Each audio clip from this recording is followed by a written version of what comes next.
Aku sempat ngedit video iklan dan singkat cerita itu aku sempat ngapus raw footage yang udah aku edit. Dan tiba-tiba klienku itu datang ke aku dan dia tuh minta revisi. Dan aku langsung bingung pokoknya. Tapi dari situ aku belajar yang namanya hard drive.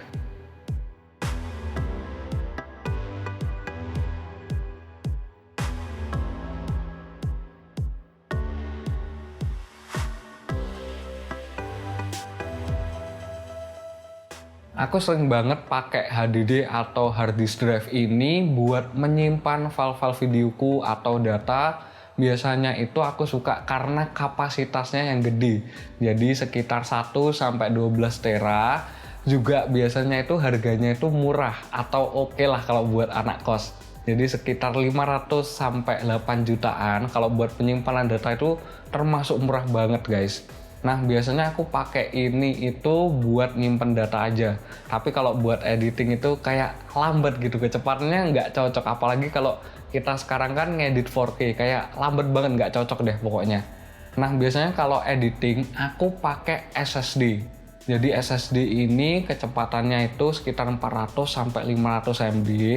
Nah biasanya SSD ini kekurangannya itu harganya cenderung mahal. Jadi kalau kayak lo budget filmmaker kayak aku ini kayak mahal banget kayak gitu ya. Sekitar 2 sampai puluhan juta. Tapi kecepatannya itu oke banget ketika kita pengen playback 4K footage itu kayak lancar banget. Terus enaknya itu ketika aku traveling itu aku biasanya pakai SSD ini dan aku bawa langsung.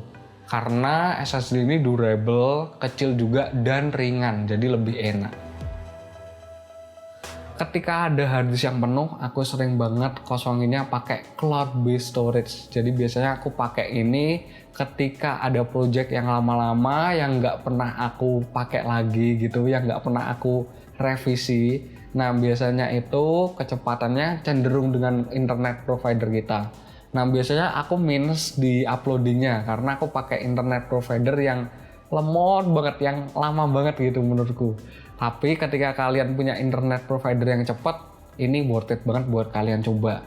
Nah biasanya harganya itu sekitar 2-15 dolaran tergantung sama providernya. Jadi aku biasanya itu pakai Google Drive sama Backblaze buat uploading.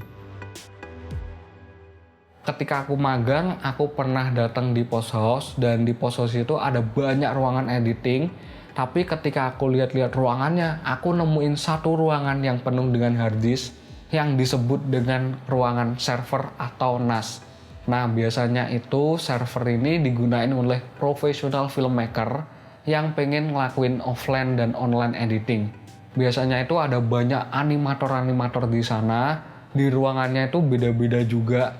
Dan biasanya mereka itu pakai server ini buat komunikasi, buat organisasi file, dan juga buat kirim atau nerima file. Jadi biasanya ini worth it banget karena kecepatannya cenderung cepet banget. Karena kan ada harddisk yang banyak dan itu kayak dijadiin satu, jadi dikombinasiin. Jadi kecepatannya kayak cepet banget kayak gitu. Terus biasanya ini cocok banget ketika kita itu pengen ngedit feature film dan editing yang ribet lainnya. Aku sempat nyimpen footage-footage lama yang udah nggak aku pakai. Dan singkat cerita ketika aku ngerjain presentasi atau YouTube, aku itu butuh footage itu karena cocok buat B-roll. Dan singkat cerita aku sempat cari footage itu dan akhirnya ketemu. Dan dari situ aku kayak ngerasa lega banget dan aku belajar satu hal untuk menghargai setiap footage yang kita ambil. Jadi aku anggap footage itu kayak uang yang harus kita simpan di sebuah bank. Jadi terus berkreasi, berbagi, dan belajar bersama. Makasih.